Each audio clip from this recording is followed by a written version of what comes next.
मुनसा पूरे ख़ानदान की इकलौती बेटी थी।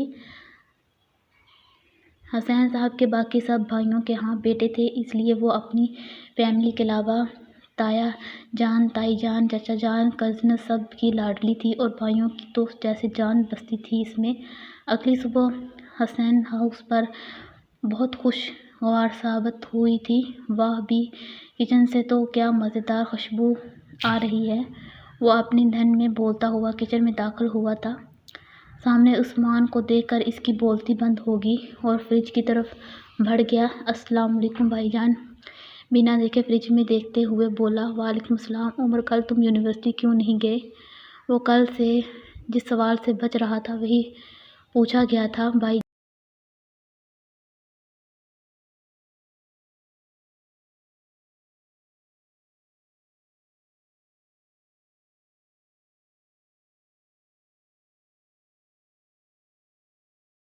जान, आपको पता है मानो का रिज़ल्ट आ गया। बात बदलने की कोशिश की थी।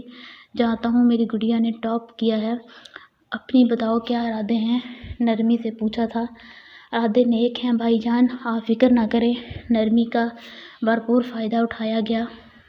खैरियत? आज किचन में कल से जिस डर से भाई से दूर रह रहा था, एकदम वो तलवार सर से हट गई थी। हाँ, मानो का इतना अच्छा रिज़ल्ट आया है, इसके लिए ब्रेकफास्ट बना रहा हूँ। लहजे में प्यार, फ़ख्र, अपनायत सब कुछ तो था। वाह भी वाह, बहन के लिए इतना प्यार। उमर जर्सी की एक्टिंग करते हुए बोला था और हसनैन साहब दोनों भाइयों की गुफ्तगू सुनकर मुस्कुरा रहे थे। इसी वक्त मुनसा सीढ़ियाँ उतरती हुई नीचे आई। रोज़री खूबसूरत लग रही थी। लंबे और सिल्की बाल खुले और कमर तक आ रहे थे। छोटी खूबसूरत और स्याह आंखें जिनसे वो अतराफ़ का जायज़ा ले रही थी, क्योंकि वो ऊपर सब के कमरे देख आई थी। कोई भी अपने कमरे में मौजूद नहीं था। नीचे आई तो हसनैन साहब टीवी लाउंज में अखबार पढ़ते हुए पाए गए। अस्सलाम वालेकुम बाबा जान। वालेकुम सलाम मेरी जान, बहुत बहुत मुबारक हो, अल्लाह तुम्हें हर कदम पर कामयाबी अता करे। उन्होंने इसका माथा चूमते हुए दुआएं दी थी। थैंक्स बाबा जान। वो किचन से आती आवाज़ें सुनकर किचन की तरफ बढ़ गई। हसनैन साहब ढेरों प्यार दिल में समाये इसे देख रहे थे। वो इस वक्त व्हील चेयर पर बैठे थे।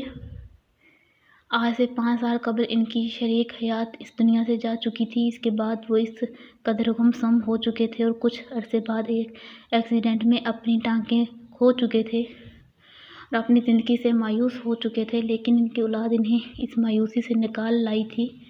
ख़ास तौर पर इनकी बेटी, वो उनके लिए जीने की वजह थी। हसनैन साहब 3 भाई थे। हसनैन साहब के बड़े भाई हसन साहब के 2 बेटे थे और छोटे भाई हसनैन साहब का 1 बेटा है। और तीनों घरों में बेटी की कमी मुनसा ही पूरी करती आई थी।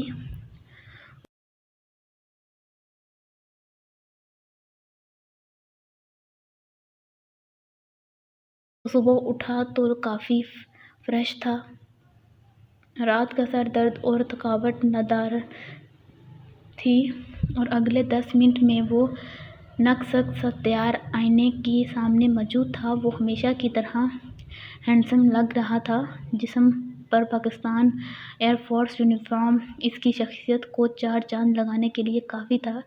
खूबसूरत गिरे आंखें और मगरूर नाक तैयार होकर नीचे आया तो वो सामने डाइनिंग टेबल पर मौजूद थी। रोज़री कलर क्या खूब जच रहा था। सिल्की बाल कमर तक आ रहे थे।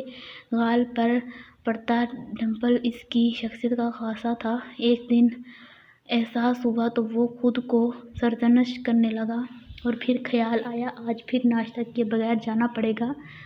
माशाल्लाह, सुन रही हो ज़ुबैदा बेगम, हमारी बेटी ने पूरी यूनिवर्सिटी में टॉप किया है। आज रात तो सबकी दावत का इंतज़ाम करो।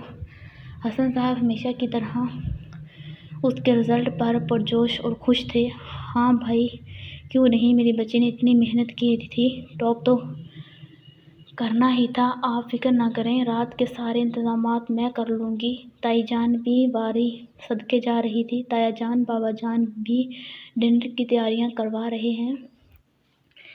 वो चाहते हैं कि सब आज का डिनर उधर करें। उसे अचानक याद आया था। उसे छोड़ो, तुम अम्मे बात कर लोगा।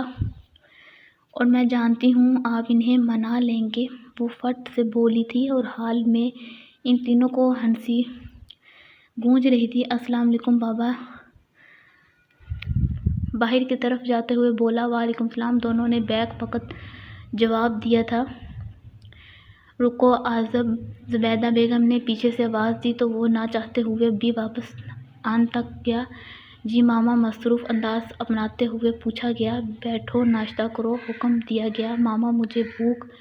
آزاد بھائی آپ بریک فاسٹ کریں، میں ویسے بھی چچا جان کی طرف جا رہی ہوں۔ وہ اس کی بات کاٹتے ہوئے احسان کرنے والے لہجے میں بولی تھی۔ نہیں بیٹا، تم بیٹھو، ناشتہ کرو۔ تایا جان نے بیٹے کو گھورا تھا جو چیئر کے کھینچ کر بیٹھ چکا تھا۔ نہ کوئی معذرت نہ دلیل۔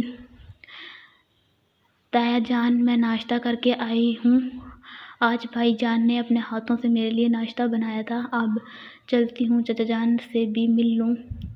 ان دونوں کو خدا حافظ کرتی وہ باہر آئی تھی۔ کھڑو اکڑو مغرور ہلڈر کہیں کے سمجھتے کیا ہیں اپنے آپ کو، گھر آئے مہمان سے کیسے بہیو کرتے ہیں، اتنے بھی تمیز نہیں ہے۔ وہ اسے القابات سے نوازتی رہی۔ وہ جب بھی آتی تھی وہ ایسے ہی ناشتہ چھوڑ کر چلا جاتا تھا، اگر شروع کر چکا ہوتا پھر بھی درمیان میں چھوڑ کر اٹھ جاتا۔ وہ عموماً صبح کے وقت ہی تایا جان سے ملنے آتی تھی، کیونکہ باقی ٹائم وہ آفس میں پائے جاتے اور رات دیر تک لوٹتے، اور تایا جان ایک دو دن اسے نہ دیکھ پاتے تو فون کر کے صبح صبح آنے کا وعدہ لیتے اور تایا جان کی محنت اس کا نام الزام ہو جاتا۔ لیکن آج وہ تہیہ کر کے آئی تھی کہ اس ہلڈر کو احساس دلائے گی کہ وہ اس کے اس رویے سے ہرٹ ہو رہی ہے، لیکن وہاں پرواہ کسی تھی؟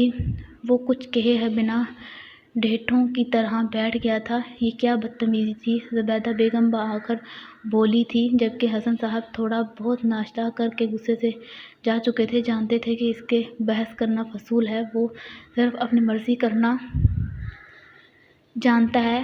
یہ ان کی والدہ یعنی آزاد کی دادوں کے لاڈ پیار اور بلا وجہ کی حمایتوں کا نتیجہ تھا، جو آج کل عمرے کی سعادت حاصل کرنے گئے ہوئی تھی، اور آزب کو اس کے سوا کوئی نہ سمجھا سکتا تھا۔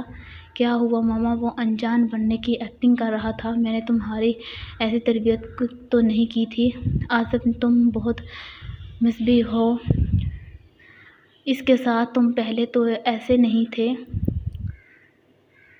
وہ واقعی پہلے ایسا نہیں تھا، گویا کہ وہ سب کی طرح معزز کے لاڈ نہیں اٹھاتا، لیکن وہ اس قدر براہ بھی نہیں کرتا تھا۔ اوکے ماما، مجھے دیر ہو رہی ہے، اللہ حافظ۔ اس کا لیڈر آزب ان کی بات نظر انداز کر کے جا چکا تھا۔ وہ گھر واپس آئی تو عثمان نے کال کر کے بتا دیا تھا کہ ڈنر کل ہوگا، آج ان کی کوئی ضروری میٹنگ ہے اور تایا جان کی طرف ہوگی۔ وہ پہلے سیدھی بابا کے پاس گئی اور پھر کمرے میں جا کر یونیورسٹی کی تیاری کرنے لگی۔ ویک اینڈ گزر چکا تھا اور اب کل اسے یونی جانا تھا۔ آج ماذب کا رزلٹ بھی آ چکا تھا۔ ماذب تایا جان کا چھوٹا بیٹا اور آزب کا چھوٹا بھائی تھا اور اس نے اچھے نمبر لیے تھے، وہ کل اسے مبارکباد دینے جائے گی، وہ یہ سوچ رہی تھی، اور ذہن کے لاشعور میں اس کا رویہ سخت تکلیف کا باعث تھا، جو اسے اس گھر میں جانے سے روک دیتا تھا۔ لیکن وہ ایک انسان اکیلے اتنا پیار کرنے والے رشتوں کو تو نہیں چھوڑ سکتی تھی۔